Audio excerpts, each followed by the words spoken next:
ምርጫ በሚመለከት የተነሱ በጣም ገንቢ ሀሳቦች አሉ። ምርጫ መሆን አለበት ቢሆን ጥሩ ነው የተባሉ ሀሳቦች እንዳለ እቀበላቸው። ትክክል ነው። ምርጫ እንደዚያ ዲሞክራሲያዊ ሲሆን ጠቃሚ ነው። ምርጫ ድምጽ የሚሰጡ ዜጎች እንደ ጡብ ናቸው። በምርጫው የሚሳተፉ ፓርቲዎች ደግሞ እንደ ማገር ናቸው። በሚሊዮን ጡቦች ከ50 በሚልቁ ማገሮች የሚሰራ ቤት ነው የሚሆነው። በርከት ያሉ ሰዎች ጡባቸውን ካልጣሉ፣ የሚሳተፉ ሰዎች ማገራቸውን ካላኖሩ ጠንካራ ቤት አንገነባም።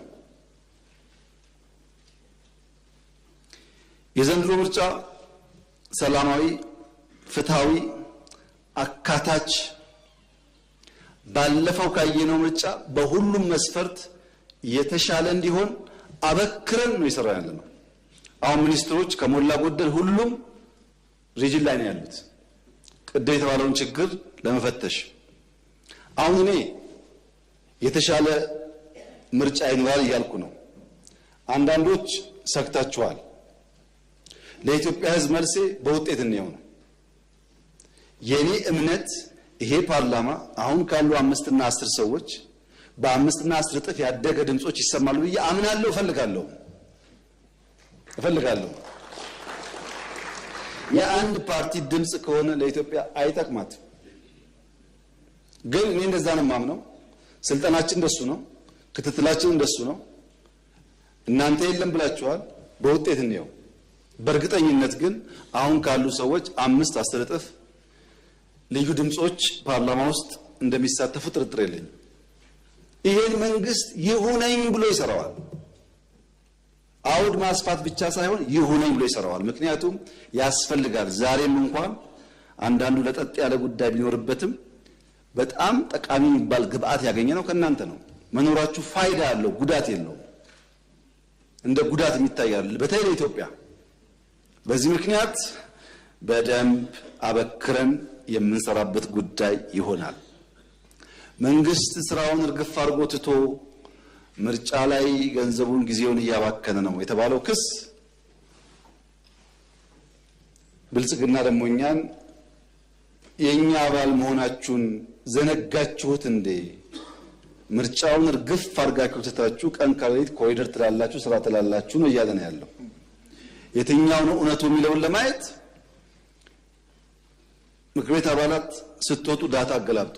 የሁሉም አገር እድገት በምርጫ ዓመት ይቀንሳል። በምርጫ ዓመት የመንግስታት እድገት ይቀንሳል። ለምሳሌ የህንድ አምና ቀንሷል። የኛ ከአምናው በልጦ 10.2% ያድጋል ከተባለ የሚሰራ መንግስት አለ ማለት ነው። በምርጫ ዘመን ትሬንዱ መቀነስ እንጂ ማደግ አይደለም። ካደገ የሚሰራ መንግስት አለ ማለት ነው። ሚዲያ በሚመለከት እስከማውቀው ዝግጅት አለ። የሚቀር ነገር ካለ ምክር ቤቱ የሚዲያ ተቋማት ጠርቶ አቅጣጫ መስጠት ይችላል። ሚዲያ ለሁሉም በሚገባው በህግ አግባብ ማገልገል አለበት። ሚዲያን በሚመለከት ግን እንደው እግረ መንገድ ለማንሳት እንደ ከዚህ ቀደሙ መንግስት ምን ጠብቅ አይመስለኝም። ምክንያቱም ኢቲቪ ብቻ ሳይሆን የኔም ስልክ ሚዲያ ስለሆነ የእርሶም ስልክ ሚዲያ ስለሆነ ዩቲዩብ አለ፣ ፌስቡክ አለ፣ ምናምን ብዙ መንገድ አለ ህዝባችን የምናገኝበት። ብዙ የምንለምንበት ምክንያት ያለ አይመስለኝም። ብቻም ሳይሆን ወጣቱ የትኛውን ነው የበለጠ የሚሰማው የሚለው ጉዳይም አከራካሪ ነው እና ሚዲያ እንደ ድሮ አሳሳቢ ጉዳይ አይመስለኝም። ያም ሆኖ ግን የመንግስት ሚዲያ ተቋማት ሁሉንም በሚያሳትፍ መንገድ መስራት አለባቸው። እምነቱም አቅጣጫውም ይሄ ነው። ችግር ካለ በእናንተ በኩል ቢፈተሽ እኛም ክትትል እናደርጋለን። ምርጫው ግን ባለፈው ከነበረው ምርጫ በእጅጉ አሳታፊ እንዲሆን ይሰራል። ያለ መስራትን ክቡር ያለ መስራትን ባለፉት 5 ዓመታት ከፍተኛ ሚና የነበራቸው የምክር ቤት አባላት ኢንክሉሲቭ ምርጫ እንዲኖረን ስለፈለግን እንደ አብርሃም በግ ጥለናቸው ያለፍናቸው አሉ። እዚህ እየተገባቸው መቀጠል እየቻሉ በሌላ ስራ እናሰማራቸዋለን አሳታፊ እናድርገው ብለን በሚል ምክንያት ብቻ ማለት ነው። ይሄን የኛዎቹ ስለሚያውቁት ከነሱ ጋር ስትነጋገሩ ይገባቸዋል ምን እያልኩ እንዳለው። ምርጫው አሳታፊ ይሆናል። እዚህ ጥሩ ያገለግላችሁ ሰዎች ምርጫው ተሳተፉ፣ መንግስት ያገለግላላችሁ፣ ችግር አይደለም ማለት ነው። የኔም የእናንተም ፍላጎት ኢንክሉሲቭ ከባቢ ለመፍጠር መክፈል ያለብን ዋጋ ካለ እየከፈልን መሄድ ግዴታ ስለሆነ ጸጥታዊ መለከት በቀና መንገድም ቢስተካከል ቢሟላ የተባለ ጉዳይ አለ። በሌላ መንገድ እንዴት ምርጫው ይካሄዳል ሰላም የለም በሚል ጫፍም የተነሳ ጉዳይ አለ። ቅድም እንዳነሳሁት 88000 ዳታ ሰብሳቢዎች በ19650 ቀበሌዎች ዳታ ሲሰበስቡ ነበር። ከ19000 ቀበሌ በላይ የሎ ኢንፎርስመንት ኤጀንሲስ የጸጥታ ሁኔታ አጥንተው ማፕ ሰርተዋል። አሁን ኢትዮጵያ ውስጥ ያለው የሰላም ሁኔታ ባለፈው ካለው በእጅጉ የተሻለ ነው። ምርጫው ይደረጋል። ምርጫው ሰላማዊ ይሆናል። በምርጫ የተሳተፉ ተጠቃሚ ይሆናሉ። ያልተሳተፉ ቢያንስ 5 ዓመት ይቆጫሉ። ሰላም በሚመለከት በቀደም ወር ሳይሞላ ኢትዮጵያ ውስጥ ከ28000 በላይ ታቦት ውጭ ወጥቶ አድሮ በሰላም ተመልሷል። 28000 ታቦት ሚሊየንስ ከኋላው አስከትሎ ማለት ነው። አዲስ አበባ እኮ አይደለም፣ በድፍን ኢትዮጵያ። በቀደም ገና በሚሊዮን የሚቆጠር ሰው እንዳያችሁት ነጭ ለብሶ ነጭ መስሎ አክብሯል በየቦታው። መስቀል እንደዚህ ሆኖ እሬቻ እንደዚህ ሆኖ ባለፉት 6 ወራት ዘመን መለወጫን ብዙ አለን ብለን ብንተው መስቀል፣ እሬቻ፣ ገናና ጥምቀት አይነት የወል ባህል የማህበረሰብ ባህል የሚከበርበት ውጭ የሚከበርበት ባህል በድፍን አፍሪካ የለም። ይሄ ሁሉ ህዝብ ወጥቶ በዓል አክብሮ አንዳንዱም አድሮ እየተመለሰ ለአንድ ሰዓት ምርጫ ሲሆን ሰላም እንዴት ይጠፋል?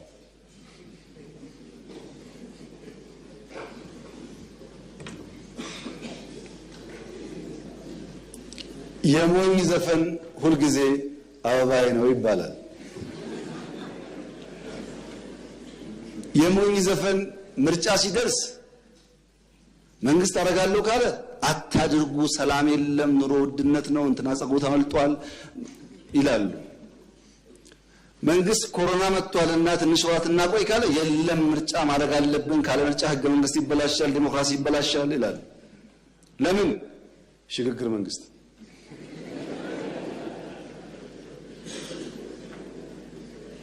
በየትኛው የአፍሪካ ሀገር ውስጥ ምርጫ ሳይደረግ ቀርቶ የሽግግር መንግስት የተፈጠረው? ኤርትራ?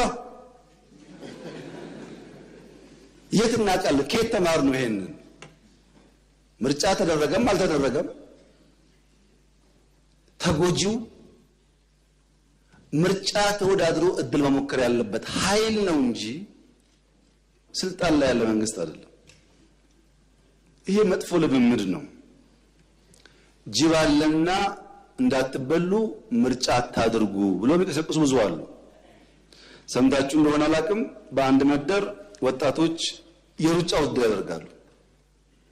ባረጉ ቁጥር አንደኛው ያሸንፋል፣ ባረጉ ቁጥር አንደኛው ያሸንፋል። እንደማያሸንፍ ስለሚያቅ አንድ ቀን ዘይዶ መጣ። ልክ ሩጫ ተጀምሮ ሰዎች ሞት ሲጀምሩ ጅብ መጣላችሁ አለ፣ ጮኸ። ወደፊት የሮጠ የነበረው ሰው ጅብ መጣ ብሎ ወደ ኋላ ተመልሶ አልፎት ሄደ። እነሱ ወደዛ ሲሮጡ ወደዚህ ሮጦ ቀደማቸው። አሁን ጅብ አለና ምርጫ አትውጡ፣ ከዛ ሽግግር መንግስት መጥቶ የቀደም እንሆናለን የሚል አደገኛ በሽታ በወንድሞቻችን ጭንቅላት ውስጥ ገብቷል። ይሄ ጠቃሚ አይደለም። ምርጫ ጥሩ ነው። ፐርፌክት እንኳን ባይሆን ለምሩ ጥሩ ነው። ፐርፌክት ላይሆን ይችላል፣ ግን ለምሩ ጥሩ ነው። በእኛ በኩል ያለ ኮሚትመንት ግን በዚህኛው ምክር ቤት በእያንዳንዱ ክልል ምክር ቤትም ብዙ ድምጾች እንዲሰሙ መንግስት ይሁነኝ ብሎ መስራት አለበት። ታች በወረዳ አካባቢ የተባለው ይሄው አቅጣጫው በዚሁ ይሰራን ያለ ነው። ምናልባት ግን እርሱ ያሉት ችግር ካለ እንፈትሻለን፣ እናስተካክላለን። ዋናው ጉዳይ ግን በፍሬያቸው ታውቃቸዋላችሁ እንደሚባለው በውጤቱ ይለያል። የእርሶና የኔ አቋም ማለት ነው። እና ምርጫው የተሻለ እንደሚሆን ተስፋ አደርጋለሁ። ያልተመዘገባችሁ ተመዝገቡ፣ ያልወሰናችሁ ወስኑ። ሰፊ እድል የሚገኝበት ምርጫ ስለሆነ መወዳደር ጥሩ ይሆናል ብዬ አስባለሁ። ውይይት በሚመለከት ኢንክሉሲቭ ናሽናል ዲያሎጉ አሁን ያለበት ደረጃ ከኔ ይልቅ እናንተ ሪፖርት ይኖራችኋል። በእኛ ሀገር መልካም ውይይት ከመኝታ ይበልጣል ይባላል። አልጋ አካልን፣ ውይይት ልብን ያሳርፋል። በመወያየት ውስጥ ብዙ የማናያቸው የማናቃቸው ስብራቶች ይጠገናሉ። መወያየት ክፉ አይደለም፣ ጥሩ ነው። ኢትዮጵያውያን ለዘመናት ጦርነት ሰርተዋል። ለዘመናት ጦርነት አበጃጅተው ታሪክ ሰርተው አልፈዋል። አሁን ያለን ትውልድ ደግሞ በውይይት ሀገረ መንግስት እንስራ።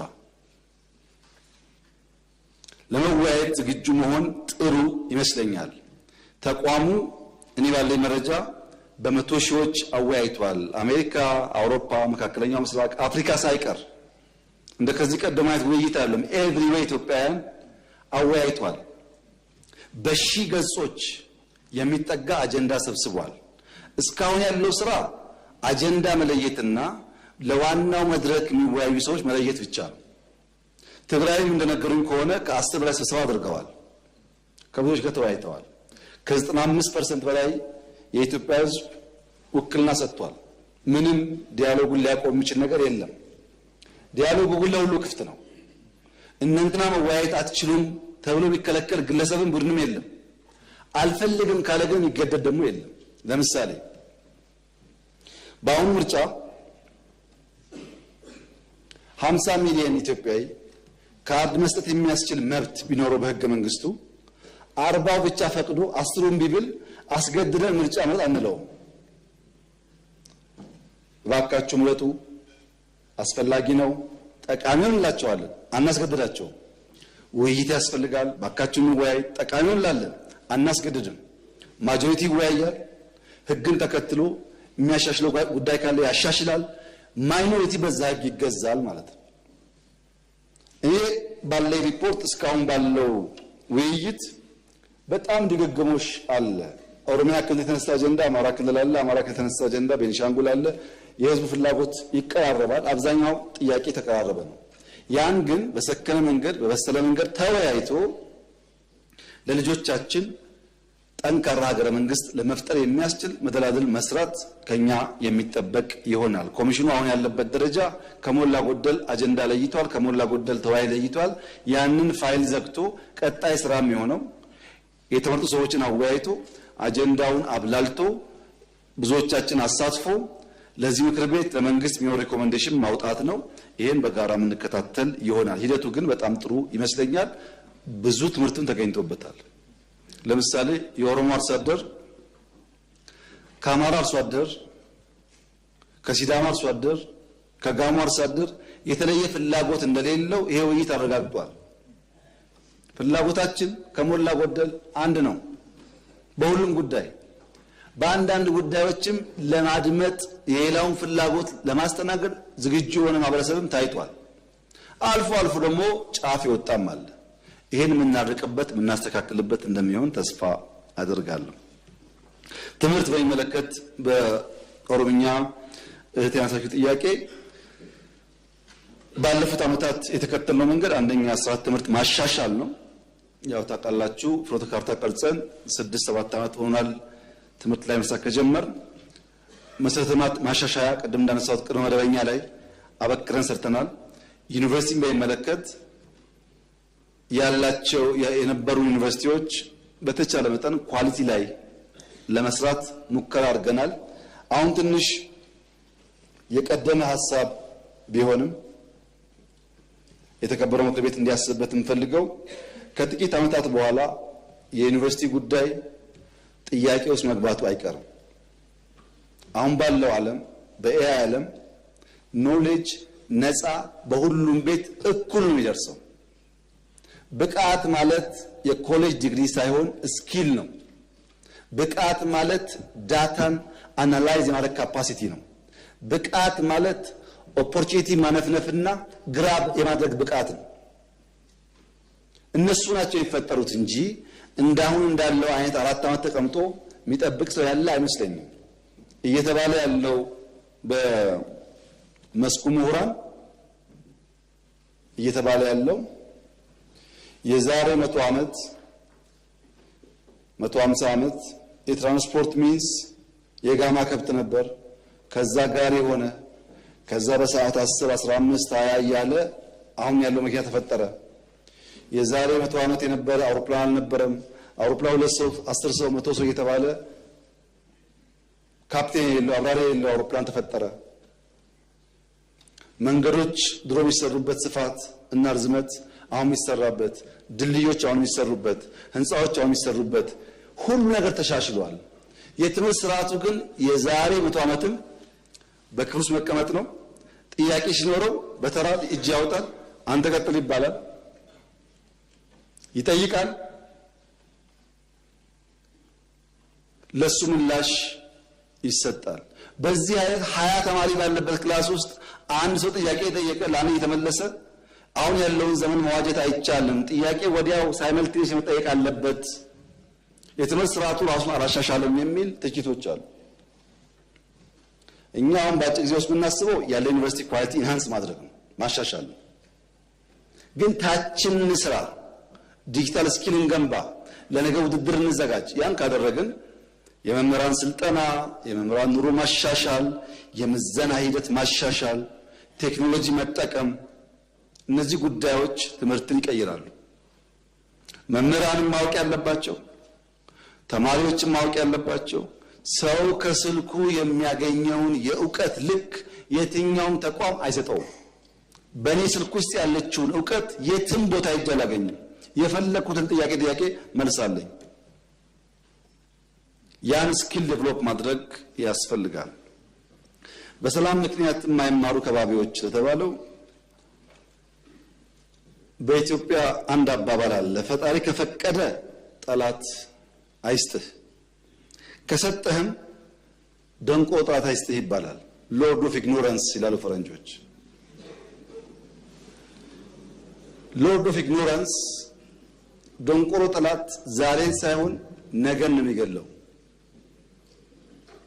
ጠላት አሁን ይገላል። ደንቆሮ ግን ልጅ ትምህርት ቤት እንዳይደርጉ ነገንም ይገላል፣ ዛሬ ብቻ ሳይሆን። ኢማጂን ልጆች ትምህርት ቤት እንዳይሄዱ የሚከለክል ነፃ አውጪ ታጋይ ያልተማረ ሰው ነገ ሰብስቦ ምን አይነት መንግስት እንደሚሆን አስቡት። አሁን ባለው ዓለም ውስጥ ይሄ በጣም አደገኛ ስብራት ነው። ይሄን መግራት ማስተካከል ያስፈልጋል። እዛው ላይ ያለ ድርድርን በሚመለከት ቅድም ተነስቶ የነበረው ጉዳይ ቅድም እንዳነሳሁት ከሁሉም በሰላማዊ መንገድ መነጋገር ላይ የሚፈልግ ሰው በራችን ክፍት ነው፣ ለይቅርታ ዝግጁ ነን። ነገር ግን ስሙ ዳቦ ነው፣ ስሙ አምባሻ ነው፣ ስሙ ድፎ ነው የሚለው ጉዳይ እኛ ያስጨንቀንም። ከስሙ ሳይሆን ከዳቦ ነው ጉዳያችን። ስም ተቀየረ አልተቀየረ ሳይሆን ዋና ጉዳይ ዳቦ የሚሆን ድፎ ሰላም እስከፈለገ ድረስ ለመነጋገር ይቅር ለማለት ለማቀፍ በመንግስት በኩል ዝግጁ ነን። የስንዴ ዳቦ ጠዋት ተነስቶ ቂጣ፣ ቀጥ ተነስቶ አምባሻ፣ ማታ ተነስቶ ድፎ በሆነ ቁጥር ግን አቋማችን አይቀያየርም ማለት ነው።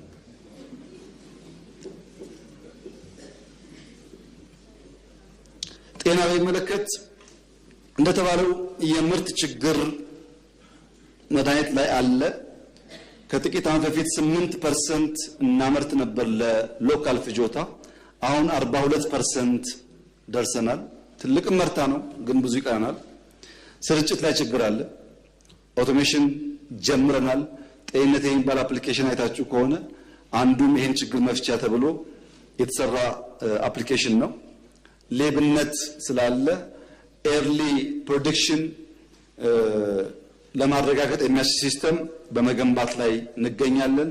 በስፋት ድጎማ ይሰጣል። ለምሳሌ ካንሰር ላይ 60% መንግስት ይደጉማል።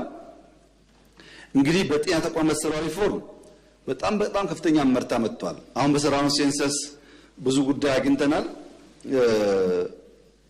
የተሰራው ሴንሰስ ከ10 ዓመት አልፎታል ጤና ሴክተር ላይ። አሁን የሚሰራው ግን ብዙ መረጃ አምጥቷል። ለምሳሌ በጤና ተቋም የሚወልዱ እናቶች ከ37% 61 ደርሷል። ይሄ ቀጣይ ኢምፓክቱ ደግሞ ከ100 ሺህ ከሚወልዱ እናቶች 400 ገደማ ይሞት የነበረውን ወደ 141 ቀንሷል። ከ5 ዓመት በታች እና ከ1 ዓመት በታች ህጻናት ሞት ሬት ቀንሷል። ገና ብዙ ስራ ቢጠበቅብንም ማርበርግ ወረርሽኝ ቅድም ተነሳው ቶሎ በማወቅ ቶሎ በማሳወቅ ላብ ራቶ በማደራጀትና ሙያተኞች በማሰማራት በተሰራው ስራ 3 ወር ባልሞላ ጊዜ ውስጥ መቆጣጠር ተችሏል። ይህ ትልቅ እመርታ ነው። ሌላ ግን እግረ መንገድ ማንሳት የምንፈልገው የተከበረው ምክር ቤት በቅርቡ ከአሜሪካን ሀገር የማቃቸው ቤተሰቦች መጥተው ነበር። አንደኛው ሰው የአይን ችግር አለባቸው። ከዛ መጥተው የአይን ሰርጀሪ ኢትዮጵያ ተሰርተው እዚህ ከፍለው ሄዱ። አንደኛው ደግሞ ጥርስ ችግር ነበረባቸው። ጥርሳቸውን ሲታከመው ሄዱ። እንዴት ሰው ከአሜሪካ መጥቶ ኢትዮጵያ ይታከማል? ጥያቄ ተፈጥሮብኝ ለማረጋገጥ ሞክሬ ነበር። በተለይ በጥርስና በአይን ወንድሞቼ ውጭ ሀገር እንዳትሄዱ፣ የተሻለ ሕክምና እዚህ አለ።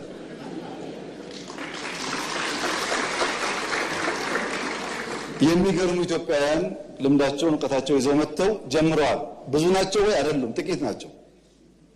ግን የአይን ሰርጀሪ እና ጥርስ በሚመለከት በጣም ምርጥ ኢትዮጵያውያን አዲስ አበባ ላይ ሕክምና ጀምረዋል። ላልሰሙ ለማሰማት ነው። ከዚህ ቀደም በጭንቅላትና በልብ ስትሮክ ሲያጋጥም አንስቻለሁ። ሰፊ አይደለም እንጂ ጥቂት ኢትዮጵያውያን ተምረው ሰልጥነው ተመልሰው መጥተው ሀገራቸው ውስጥ የተሻለ ነገር ለመስራት ጥረት እያደረጉ እነሱ መደገፍ፣ ከነሱ ጎን መቆም፣ የሚያስፈልጋቸውን ድጋፍ አድርጎ እንዲሰፉ፣ እንዲያድጉ፣ እንዲያግቡ ማድረግ ያስፈልጋል። ለኛው ጥቅም ሲባል ጤናን ከሞላ ጎደል ሪፎርሙ ውጤት ያስገኘ ቢሆንም ገና በጣም በርካታ ስራዎች ግን ይጠበቅብናል። ቅድም ለተነሳ ለበጀት ጉዳይ የጤና በጀት መልኩ ብዙ ነው። ግን ለምሳሌ ኬንያን ብንወስድ ፕራይመሪሊ ፕራይቬት ሴክተር ነው ጤና የሚሰራው እንጂ መንግስት አይደለም። የኛ ፕራይቬት ሴክተር በዛ ደረጃ ገና አልመጣም። ከተማ ውስጥ ጥሩ ነው፣ ወጣ ሲባል አልመጣም። በእኛ በኩል ግን በጀትም እየጨመር ግንባታም እየጨመር ለማስፋት ለማሳደግ ጥረት ይደረጋል። ሰርቪስ በሚመለከት መሶብ ያው ስንጀምር ሲላችሁ አላምና አሁን 33 ደርሰናል። ብዙዎች የተገነቡ ነው። በዚህ አመት 100 እንደርሳለን። 100 ቨርቹዋል ሰርቪስ መስጠት የሚያስችሉ ተቋማት መገንባት በአመት በሁለት አመት ጊዜ ውስጥ መቼም ሚራክል ነው፣ ትልቅ ስራ ነው። ሲስተም ዴቨሎፕ አድርገን ስለሆነ ግን በቂ ስላልሆነ በባስ ቨርቹዋል መሶብ እየሰራን ነው። አልጨረስንም። 2 ወር 3 ወር ይፈጅብናል። ልክ እንደ መሶብ ሲስተም ያለው ባስ ሰርተን በየሰፈሩ ሄደን ለምሳሌ እሁድ ቀን ሰኞ ቀን እያን በየሰፈሩ ሄደን ከባስ ሰርቪስ ፕሮቫይድ እናደርጋለን። ይሄ ጥቅሙ ምንድነው? ራቅ እያልን ስንሄድ ህንፃ መገንባት ምናምን ችግር ከሆነ በየቦታው በባሶችም የቨርቹዋል ሰርቪስ ሰጥተን የህዝቡን ሮሮ መቀነስ፣ ኤፊሺየንሲ ለማረጋገጥ፣ ሌብነት ለመቀነስ እንጠቀምበታለን። ልክ እንደ ፋይዳ፣ እንደ ፓስፖርት፣ ሞባይል መኒ፣ ግብር የመሳሰሉት ጉዳዮች በከፍተኛ ደረጃ ላይፋችን እያቀለሉ ነው። እሱን አጠናክረን